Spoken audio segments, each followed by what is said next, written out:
Bonjour à tous. Aujourd'hui, j'ai le plaisir de vous faire une démonstration de nettoyage de pendule. Une amie m'a confié son pendule qu'on lui a donné et on a vu qu'il était chargé.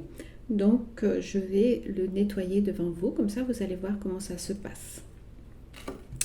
Donc, pour travailler, je prends un pendule qui m'appartient, qui est propre énergétiquement, et je vais commencer par me connecter.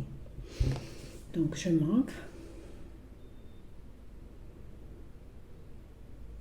Et je me connecte. Pour ma part, je me connecte à ma conscience supérieure, mon âme.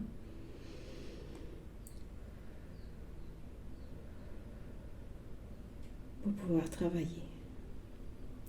Une fois que je suis connectée, je vérifie si c'est le cas. Donc je me pose la question, suis-je connectée? Oui. Ensuite, j'utilise en tant que radiesthésiste des biomètres. Donc là, je vais mesurer mon taux vibratoire.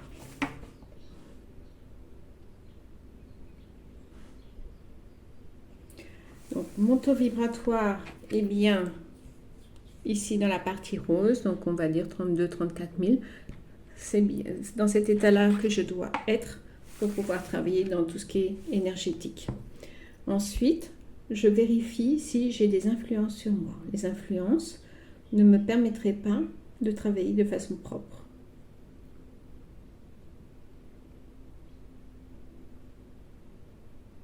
Tout est OK. Donc là, pareil, j'ai un biomètre sur tout ce qui est vérification préalable, toutes les influences possibles qui peuvent être sur moi. Et quand tout est OK, c'est que je peux travailler. Sinon, je travaille d'abord sur mon influence pour l'enlever. Une fois que ce travail est fait, je prends le pendule à nettoyer. En plus, celui-ci, il est très particulier, il est très lourd, il est très particulier puisqu'il s'ouvre. C'est un pendule témoin. Donc, je vérifie à l'intérieur qu'il n'y a rien. S'il y avait quelque chose, il faudrait que je fasse un autre travail. Voilà. Comme un pendule n'a pas de conscience, n'a pas d'âme, je n'ai pas besoin de demander l'autorisation de travailler sur lui. Je l'aurai. Si jamais je n'ai pas à travailler dessus, de toute manière, ma conscience, mon âme va me bloquer. C'est pour ça que je me connecte toujours à mon âme. Ensuite, je me concentre sur l'objet, je vais le sonder. Donc, je mets mon pendule dessus en disant tout simplement que j'ai l'intention de me connecter à cet objet pour pouvoir travailler dessus. J'attends que mon pendule s'arrête.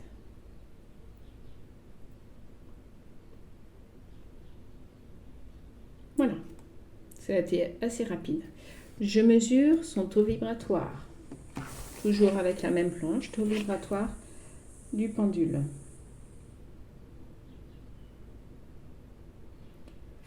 Donc ça confirme, j'ai un taux vibratoire très bas de 8000 unités de Bovis.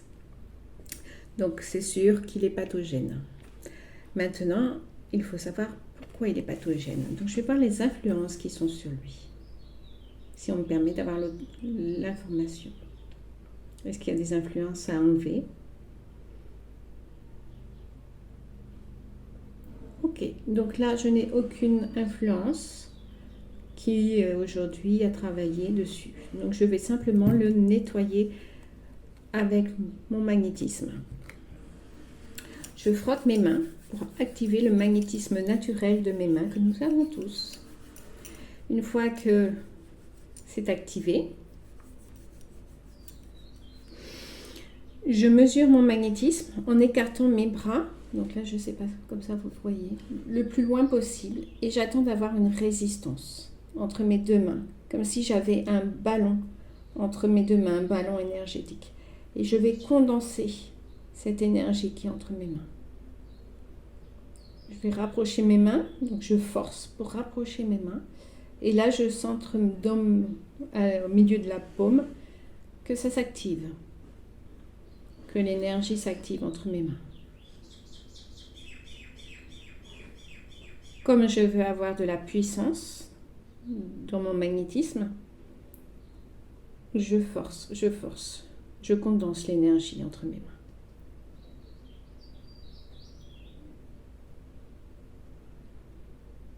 Là, ça s'active de plus en plus. Ça remonte même dans mes bras. Donc, je vais pouvoir arrêter là.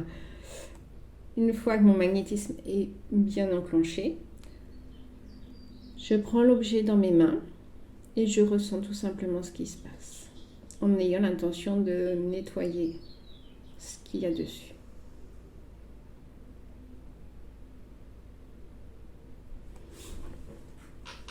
C'est comme si je prenais la charge dans mes mains. Donc là, j'ai une charge qui commence sur ma main gauche. C'est pas très fort, surprenant par rapport au taux vibratoire de cet objet.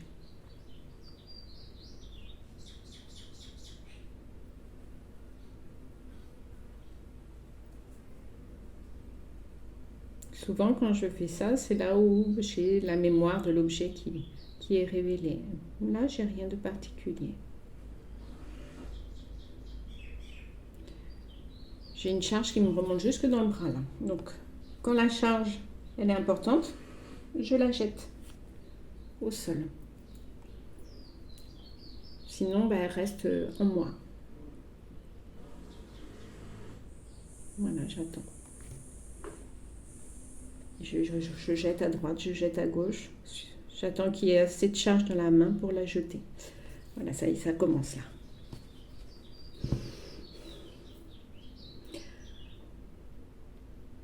Donc, on sent dans les mains, jusque dans les avant-bras, une charge.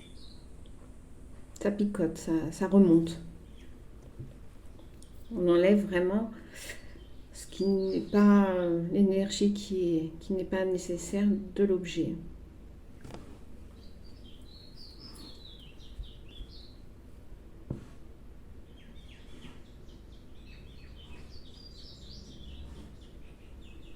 Donc là, par exemple, j'ai l'information, donc en télépathie dans ma tête, j'ai l'information qu'il faut que j'ouvre, que je l'ouvre, que j'ouvre le pendule.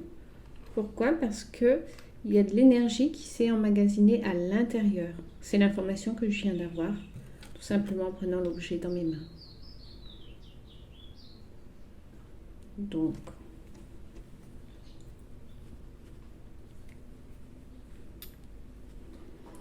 je fais cette vidéo parce que ça permet tout à chacun de nettoyer son pendule avant de travailler. Donc ça, c'est vraiment très important d'avoir un outil propre. Et puis ça servira surtout à mon amie pour que régulièrement elle puisse nettoyer son pendule en sachant quoi faire. Parce que c'est pour moi la base, c'est à la portée de tout à chacun à partir du moment où on commence à développer des capacités.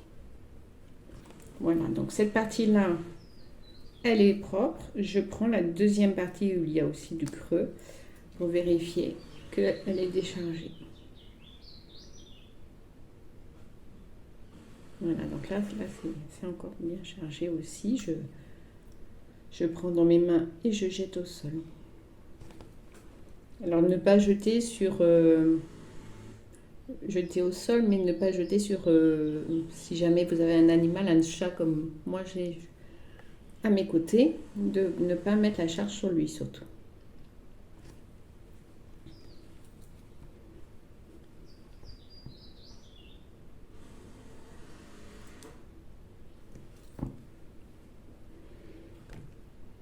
Donc cette opération est plus ou moins longue suivant la charge de l'objet et du nettoyage. Donc mon intention avec mes mains, bien sûr, c'est de nettoyer le pendule, d'enlever tout ce qui n'est pas nécessaire. Voilà. Donc là, l'opération est terminée. Donc je vais mettre sur pause parce que je vais aller tout simplement passer mes mains et l'objet sous l'eau courante. Donc j'allume un robinet et je vais nettoyer à la fois mes mains et à la fois l'objet. Je vais faire glisser l'eau et regardez bien la couleur de l'objet parce que je vais le ramener tout à l'heure et vous verrez, il aura changé de couleur. Voilà, je suis de retour. Donc j'ai encore les mains mouillées et l'objet mouillé parce qu'il ne faut surtout pas le sécher dans un torchon pour ne pas récupérer de nouvelles énergies. Et je ne sais pas si vous le voyez, mais je ne l'ai pas du tout frotté, ni mis un détergent dessus ou quoi que ce soit. Et pourtant, il est bien plus brillant que tout à l'heure. Donc, je vais le refermer. Il faudra que je le laisse sécher ouvert. Tout à l'heure, je vais le rouvrir. Et maintenant, je vais mesurer son taux vibratoire, comme tout à l'heure, pour vérifier mon travail.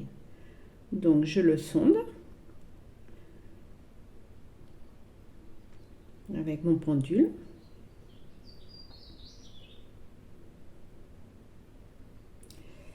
Et je mesure son taux vibratoire. Taux vibratoire du pendule.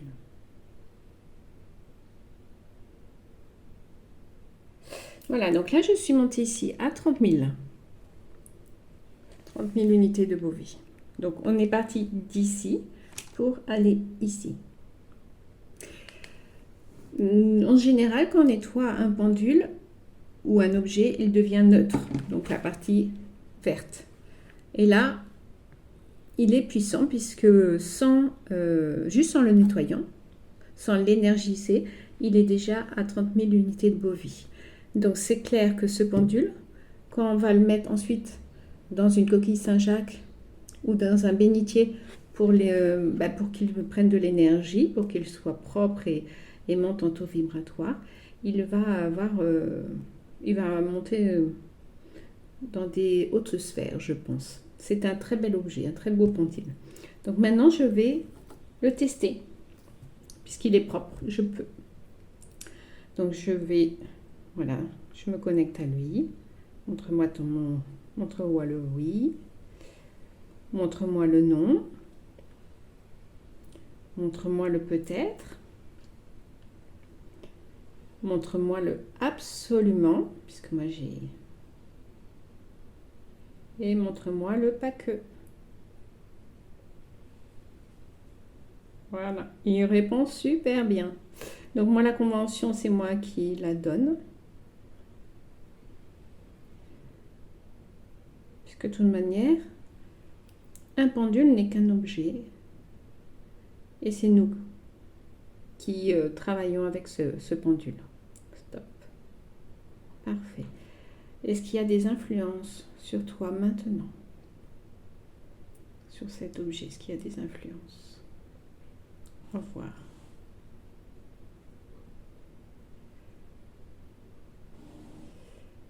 Ah. Donc là, je lui ai demandé s'il y avait encore des influences sur lui et j'ai une interférence personne. Donc certainement le propriétaire initial de l'objet. Donc je vais travailler maintenant pour enlever cette interférence personne si je suis autorisée. Donc je prends mon pendule. Alors, confirmation de cette interférence personne. Oui, j'ai la confirmation. Est-ce que c'est juste d'enlever cette interférence maintenant? Oui, c'est juste. Donc je demande l'autorisation d'enlever cette interférence. Si je ne l'avais pas, cette autorisation, je laisserai telle qu'elle aujourd'hui. Puisque le taux vibratoire de cet objet est élevé, donc je pense que la nouvelle propriétaire pourrait travailler quand même avec. Mais c'est mieux de couper le lien entre l'objet et la personne. Ok, donc je coupe le lien entre cet objet et l'ancienne propriétaire. Si cela est juste de le faire maintenant. Voilà, et mon pendule fait le nécessaire. C'est en quelque sorte comme si je neutralisais l'objet.